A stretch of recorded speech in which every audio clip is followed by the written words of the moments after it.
저희가 이제 운전할 때 내비게이션 없이 이렇게 길을 찾고 다니던 때가 불과 20년 약간 넘었네요.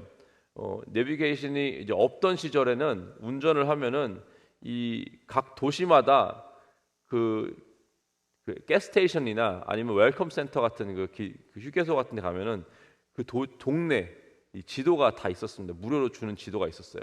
그 동네 아니면 그 카운티 아니면 그 시리 지도가 있어서 그 지도를 가지고 이렇게 보면서 운전을 했던 시절이 있었죠.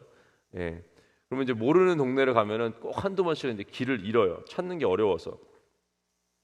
근데 이상하게 제가 스스로 지도를 보면서 이 동서남북을 이렇게 구분하면서 이 다닐 때는 그래도 비교적 길을 잘 찾는 편이었습니다. 근데 요즘에는 이제 내비게이션이 이렇게 있으니까 내비게이션을 따라가면은 길을 잃지 않지만 내비게이션이 없다. 그러면 길을 잘 못 찾는 어떤 그런 현상이 또 일어나고 있습니다. 신앙생활도 마찬가지인 것 같습니다. 내 스스로 말씀을 보면서 하나님과 어떤 개인적인 교제 가운데 이 세상의 흐름을 보면서 살아가야 되고 하나님께서 이끄심을 받아서 살아가야 되는데 어쩔 때는 나의 신앙이 아니라 어떤 나의 뭐 가족 아니면 뭐 나의 주변 사람들 좀 좋으신 분들이 많이 있죠. 감사한 건데 아니면 뭐 유명한 목사님들, 뭐 친한 집사님, 장로님, 권사님들의 믿음을 바라보며 살고 있지는 않는지, 나의 믿음이 아니라 나의 주변 사람들의 믿음 때문에 내가 살았는지 한번 생각해보는 시간을 갖게 됩니다. 오늘 요아스의 변절을 보면서 여러 가지 몇 가지 점검을 했는데 말씀을 보면서 두 가지를 한번 오늘 점검했으면 좋겠습니다. 첫 번째는 이제 이거죠. 내가 나의 신앙으로 살고 있나? 내가 나의 신앙으로 믿고 있나? 아니면 누군가의 내 주위에 나에게 영향을 미친 그런 사람의 신앙으로 살고 있나를 한번 점검했으면 좋겠습니다. 요아스 왕이 이제 남유다 왕국의 8대 왕이죠. 어린 나이인 7살의 나이에 왕으로 이제 즉위를 했습니다. 그리고 40년간 통치를 했습니다. 어릴 때는 제사장이었던 여호야다의 인도 아래 신앙을 이제 배우면서 살았죠. 그래서 그 영향을 받아서 여호와의 전도 보수를 했고 또 예배도 회복시키는 어쩌면은 겉보기에는 정말 위대한 왕의 역할을 했습니다. 7살의 왕이 됐음에도 불구하고 이런 엄청난 일을 해냈다는 것은 여호야다라는 어떤 좋은 인물이 옆에 있었기 때문이죠. 근데 안타깝게도 오늘 본문은 이제 제사장이었던 여호야다가 죽고 난 후에 거의 즉시 하나님을 떠나는 요아스와 또 그동안은 잘 따랐던 남유다의 모습을 보게 됩니다. 오늘 본문의 17절 18절 보시면 이렇게 나와 있죠. 여호야다가 죽은 후에 유다 방백들이 와서 왕에게 절하매 왕이 그들의 말을 듣고 그의 조상들의 하나님 여호와의 전을 버리고 아세라 목상과 우상을 섬겼으므로 라고 나와 있죠. 여호야다가 죽은 후에 요아스가 바로 변절을 하죠. 왜 그랬을까? 한번 제가 고민을 해봤습니다. 이유는 자신의 신앙이 이 하나님과의 어떤 1대1 관계 속에서 말씀을 읽고 말씀을 묵상하며 기도하며 주님께 나아가며 하나님의 역사와 하나님의 은혜를 직접 살면서 경험하며 빚어진 관계가 아니라는 것입니다. 여호야다라는 어떤 이 신앙적인 영웅 히어로가 자기 삶 가운데 있었기 때문에 그의 영향을 받아 그동안 살아왔던 거죠. 여호야다가 누구냐? 왕이 아닌데도 불구하고 제사장인데도 불구하고 이 온 나라를 개혁으로 이끈 위대한 인물이죠. 하나님이 정말 기뻐하시는 하나님의 제사장이었고요. 또한 백성들의 존경을 받았습니다. 그리고 얼마나 백성들이 그 여호야다를 존경했는지 죽고 나서도 제사장인데도 불구하고 왕의 묘실에 함께 장사되는 엄청난 이제 영광을 받았죠. 이런 제사장 밑에서 직접 영향을 받고 성장한 이 요아스가 이 변절될 거라고는 상상할 수가 없었을 겁니다. 근데 왜 그랬을까? 제가 말씀드렸듯이 이유는 요아스에게는 여호와 하나님이 이 자신의 하나님이 아니라 여호야다의 하나님, 아니 유다의 하나님, 자신들의 조상들의 하나님이었지 나의 하나님이 아니었다라는 것입니다. 어떻게 알 수 있냐? 바로 그 어제 본문에 보시면은 5절에 보시면 이렇게 나와 있어요. 그러니까 4절 5절 보면 이렇게 나와 있거든요. 그 후에 요아스가 여호와의 전을 보수할 뜻을 두고, 좋죠. 여호와의 전을 보수한대요. 그리고 5절 보면 이제 제사장들과 레위 사람들을 모이고 그들에게 이르되 너희는 유다 여러 성읍에 가서 모든 이스라엘에게 해마다 너희의 하나님의 전을 수리할 돈을 거두되. 표현이 하나님과 개인적으로 관계를 갖고 있는 사람이라면은 하나님을 뜨겁게 사랑하고 하나님의 그 주신 은혜를 매일매일 받고 살아가는 사람이었다면은 아주 자연스럽게 입에서 나의 하나님, 우리의 하나님 이런 말을 썼을 텐데 너희의 하나님이라고 했습니다. 저는 거기서 어떤 힌트를 얻은 것 같아요. 요아스 자신의 믿음이 아니라 자신의 하나님이 아니라 너희 하나님. 사랑하는 성도 여러분, 우리 주위에 정말 신실한 사람들이 많이 있습니다. 그렇죠? 우리가 교회를 와도 정말 보고 나는 정말 저런 분의 신앙을 배우고 싶다라고 그런 분들이 되게 많이 있어요. 그건 축복입니다. 훌륭한 목회자들도 있고요. 정말 신실하신 장로님, 또 권사님, 또 집사님도 있고 또 나의 배우자 이런 귀한 분들이 나의 주위에 있다는 것은 정말 축복입니다. 그리고 이제 건강한 교회를 함께 한다는 것은 정말 이 시대에 특별히 찾아보기 힘든 그런 축복이죠. 근데 그런 것이 나의 신앙으로 연결되지 않고 그냥 거기서 끝난다라면은 정말 안타깝게 된다는 거예요. 그래서 예를 들자면은 굉장히 존경하던 목회자가 죄를 짓고 넘어졌어요. 그래서 교회를 떠난 사람들이 있습니다. 그렇죠? 많이 있어요. 그러면 이제 아니면 교회가 힘들어졌거나 흔들렸을 때 자기도 실족하여 교회를 떠나고 신앙을 떠나는 사람들이 있습니다.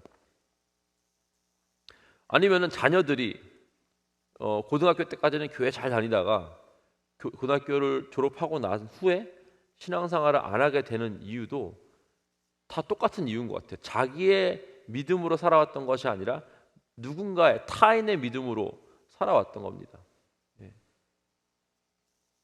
그래서 우리가 요아스의 변절을 보면서 점검해야 될 것이 이것이에요. 나는 나의 신앙으로 살고 있나? 아니면 누군가에게 보여주기 위해서 아니면 누군가의 신앙을 영향을 받아서 살고 있지 않나? 라는 우리가 점검을 해야 될 것 같습니다. 특별히 우리 자녀들 같은 경우는 자녀들이 지금은 교회를 잘 다니고 신앙생활 하고 있는 걸 수도 있어요. 물어보면은 썬데이 스쿨을 다녔기 때문에 어떤 신앙에 대한 대답을 잘할 수 있지만 그것이 과연 우리 자녀들 과연 그들의 신앙인지 아니면 어머니의 신앙, 아버지의 신앙인지는 우리가 늘 점검하고 계속 물어봐야 될 것 같습니다. 자, 두 번째 점검해야 될 것은 무엇이냐면은 주님의 말씀이 들리고 있냐입니다. 그러니까 음성으로 그런 것이 아니라 하나님의 말씀을 읽고 우리가 묵상하고 기도할 때 하나님께서 나에게 직접 나를 말씀으로 인도하시는가. 19절 보시면 이렇게 나와 있죠. 그러나 여호와께서 그들에게 선지자를 보내사 다시 여호와에게로 돌아오게 하려 하심에 선지자들이 그들에게 경고하였으나 듣지 아니하니라. 자, 요아스 왕과 유다 백성을 이제 회심시키려 하시는 하나님께서는 선지자들을 보내서 한 명이 아니라 다수의 선지자를 보내서 회개의 말씀을 선포하십니다. 한 번만 기회를 주신 게 아니라 여러 번 주신 거예요. 근데 그들이 경고하였으나 듣지 아니하였습니다. 하나님의 이 긍휼과 은혜가 없었다면 사실은 하나님께서 유다 백성을 사랑하지 아니하셨고 요아스를 사랑하지 아니하셨다면은 그냥 단 한 번의 우상 숭배로 심판을 받아야 됩니다. 단 한 번의 실수로 그들의 죄값을 치러야 되는데 하나님은 그렇게 하지 않으시고 선지자를 계속해서 보내십니다. 마지막으로 하나님께서는 스가랴 선지자를 보냅니다. 이 스가랴는 여러분께서 아시는 그 스가랴서를 쓴 그 선지자는 아니죠. 동명이인입니다. 시대가 다르죠.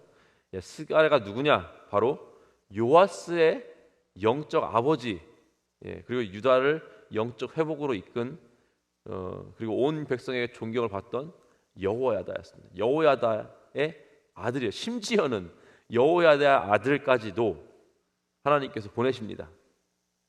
다른 사람 얘기는 다 안 들어도, 다른 사람 얘기는 다 무시해도 너희들이 존경하고 너희들이 따르고 너희들이 영광스럽게 이 왕의 묘실에 장사를 했던 그 여호야다의 아들 스가랴 말은 듣겠지. 하나님께서 보내십니다. 그리고 이렇게 경고를 하시죠. 20절에 이에 하나님 영이 제사장 여호야다의 아들 스가랴를 감송시키심에 그가 백성 앞에 높이 서서 그들에게 이르되 하나님이 이같이 말씀하시기를 너희가 어찌하여 여호와의 명령을 거역하여 스스로 형통하지 못하게 하느냐 하셨나니 너희가 여호와를 버렸으므로 여호와께서도 너희를 버리셨느니라 하나. 마지막 기회였는데도 불구하고 하나님의 말씀을 듣지 않았습니다. 듣지 않은 데서 끝난 것이 아니에요. 그냥 귀를 막은 것이 아니라 다음 절에 어떻게 나냐면 무리가 함께 꾀하고 왕의 명령을 따라 그를 여호와의 전 뜰 안에서 어떻게 해요? 돌로 쳐서 죽였더라. 하나님께서 보낸 이 선지자를 이 돌로 쳐 죽이는, 그냥 듣지 않은 것뿐만 아니라 죽여버리는 끔찍한 일을 저지르고 맙니다. 여러분 주님의 말씀을 우리가 듣고 있습니까? 말씀을 그냥 듣는 데서 끝나는 게 아니라 받아들이고 있습니까? 그리고 받아들이는 데서 끝나는 게 아니라 그 말씀을 받아들인 후 순종하는 삶을 살고 있습니까? 이것이 이제 우리가 점검해야 되는 오늘의 두 번째이죠. 가끔씩 중고등부에 설교를 하면은 매주 설교하지만 설교할 때 가끔씩 학생 중에 저한테 와서 이런 아이들이 있어요. 오늘 목사님 말씀이 자기가 지금 겪고 있는 상황이랑 너무 딱 맞아서 놀랐다고, 하나님께서 나에게 오늘 말씀해 주시는 것 같다라고 하는 아이들이 가끔씩 있습니다. 제가 아이들의 상황을 다 알 수는 없어요. 그리고 알아도 어느 정도 이렇게 surface level, 겉으로만 알지 그 아이들이 그 상황 가운데 놓여졌고 느끼는 감정들, 어려운 그 마음들을 다 헤아릴 수가 없죠. 저는 그냥 하나님께서 주시는 말씀을, 저는 강해 설교를 하기 때문에 사실은 이제 이미 벌써 말씀이 다 나와 있어요. 그리고 그 주어진 제 본문으로 설교를 하는 것일 뿐입니다. 그래서 그냥 하나님께 주시는 그 마음을 가지고 열심히 이 말씀을 풀어서 설교하는 건데, 그게 그 아이에게는 하나님의 음성으로 들린 겁니다. 감사한 거죠. 천지를 지으신 하나님께서 그날 그 주일 아침에 그 한 명한테 너 들으라고, 너에게 필요한 영적 양식을 하나님께서 주신다는 것은 엄청 영광스러운 일이지 않습니까? 그래서 그 말씀을 아멘으로 받아들이고 위로를 받고 도전을 받고 삶의 변화가 있다는 것이 얼마나 기쁜 일입니까? 그렇죠? 근데 어떤 분들은 이렇게 받아들이는 경우가 있다고 들은 적이 있습니다. 혹시 목사님 나 들으라고 한 얘기 아니야? 목사님 아는 거 아니야? 내가 뭐 잘못했으니까 주일 설교회 때 나 들으라고 말씀 준비하신 거 아니야? 라면서 이렇게 시험 두는 분들이 있다고 어디선가 들은 적이 있어요. 제가 여러분 12년간 말씀 사역을 했습니다. 2014년부터 설교를 하기 시작했는데 그러면서 느낀 건데, 저만 그러는지 뭐 다른 목회자들 다 그런지 모르겠지만 제가 한 사람 들으라고 설교 준비할 정도로 삶에 여유가 없습니다. 목회자들이 그런 것 같아요. 그냥 주어진 본문을 풀어내고 설명해주고 삶에 어떻게 적용할 수 있도록 도와주는 역할을 하는 거지, 어느 한 사람을 위해서 설교를 한다는 것이 정말 더 어려워요. 그게. 우리가 설교 말씀을 듣거나 또는 묵상을 하거나 하면서 이 말씀을 이렇게 펴놓고 읽을 때 하나님께서는 우리에게 늘 말씀을 해주십니다. 우리 마음 가운데 주님의 마음을 딱 주시는 때가 있습니다. 그렇죠? 그리고 그 말씀을 우리가 아멘으로 받아들이고 삶의 순종으로 적용하는 것이 듣는 자들의 몫인 줄을 믿으시기 바랍니다. 이제 제가 대학교 1학년 때 일인데요. 1999년도쯤 됐을 겁니다. 98년도 99년도인가? 그 내비게이션 없이 지도 보면서 운전할 때, 그때 제가 인디아나 주립대를 다니고 있었는데 그 1시간 반 정도 떨어진 그 일리노이 주, 인디아나 주 바로 옆에 일리노이 주입니다. 일리노이 주립대를 다니고 있는 친구가 있었어요. 그래서 땡스기빙이 돼가지고 갈 데가 없어서 친구한테 연락했습니다. 야, 심심한데 뭐 할까? 그래서 그러면 우리 아이오와 주에 있는 친구한테 놀러 가자. 예. 듣도 보지 못한 주 이름이죠. 예. 아이오와 주립되어 있는 친구한테 놀러 가자. 이한성 목사님 아닙니다. 다른 친구입니다. 예. 그래서 제가 차가 있었어요 그때. 그래서 제가 운전을 해서 지도를 보면서 일리노이 주립대에 갔습니다. 친구를 픽업했어요. 이제 밤에 늦어가지고 그냥 밤새 운전해 가자. 젊은 혈기로 아이오와주까지 꽤 오래 걸리는데 운전을 했습니다. 그래서 이제 제가 밤 늦게니까 피곤하니까 서로 이제 번갈아 가면서 운전을 하기로 했어요. 그래서 제가 운전할 때는 친구가 좀 잤고 또 제 친구가 운전할 때는 제가 좀 자고 있었습니다. 그래서 이제 제가 자고 있었고 친구가 이렇게 운전을 하고 이제 가다가 좀 피곤해서 이제 가스스테이션으로 딱 들어갔어요. 그래서 기름을 넣고 이제 뭐 음료수를 사 먹고 이제 바꿔서 운전하고 이렇게 나왔습니다. 그러니까 다시 친구는 이제 자려고 이제 자리를 잡고 있었고 저는 그 가스스테이션에서 이렇게 나왔는데 제가 운전을 해서 이제 딱 레프트 턴을 했어요. 근데 갑자기 친구가 저한테 야, 너 뭐해? 그러는 거예요.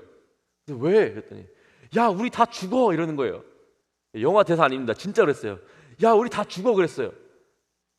그 순간 그 한밤에 저 앞에서 헤드라이트 2개가 깜빡깜빡하면서 막 오는 거예요. 저한테 빵빵거리면서. 예, 제가 자느라고 이 투웨이 하이웨이 스트리트 이렇게 하이웨이를 못 보고 이렇게 들어왔는데 이렇게 나가야 되는데 이리로 나간 거예요. 바로 그러니까 원웨이 반대쪽으로 나간 거예요. 그래서 차가 막 다가오고 있고 막 빵빵거리고 있고 우리는 막 깜짝 놀래가지고 막 소리를 지르면서 다행히 이제 중간에 이렇게 미디안이라고 중간 그 하이웨이 사이를 막아놓은 벽이 없었어요. 얼른 들어갔습니다. 들어가서 저쪽으로 나왔어요. 이제 온 양쪽에 고속도로엔 차가 다 서 있었어요. 다 저를 쳐다보면서. 제가 만약에 제 친구 말을 듣지 않았다면은 오늘 여기 없었을 것입니다. 제가 만약에 친구의 말을 듣고 제 삶의 방향을 틀지 않았다면은, 제 차의 방향을 틀지 않았다면은 큰 사고가 났을 거예요. 우리가 주님의 말씀을 들어야 될 때 있습니다. 반드시 삶의 방향을 틀어야 됩니다. 그렇지 않으면 살 수가 없을 때가 있습니다. 자, 오늘 우리가 2가지 점검을 했죠. 나의 신앙은 누구를 따라가고 있는 것인가? 혹시 나는 나의 신앙이 아니라 누군가의 신앙으로 살고 있지 않는가? 또 2번째는요. 내가 하나님의 말씀을 듣고 받아들이고 순종하며 살고 있는가? 아니면 귀를 막고 무시하고 있는가? 이 2가지를 점검했습니다. 이 요아스가 변절한 이유가 바로 이거죠. 저희는 성령 하나님께서 인도하시기 때문에 변절하지는 않습니다. 하지만 우리의 삶이 하나님 앞에 온전하게 살아가려면 늘 이 2가지를 점검하며 살아갈 것 같습니다. 우리의 믿음이 나의 믿음인지, 내가 오늘 주님의 말씀을 듣고 있는지, 이 2가지를 점검하시며 요아스의 길을 가는 것이 아닌 여호야다의 길을 가시는 저와 여러분 되시기를 주님의 이름으로 축복하고 기도합니다. 기도하시겠습니다. 하나님 감사합니다. 하나님 오늘 이 요아스의 안타까운 변절을 보며 우리의 신앙을 다시 한번 점검하길 원합니다.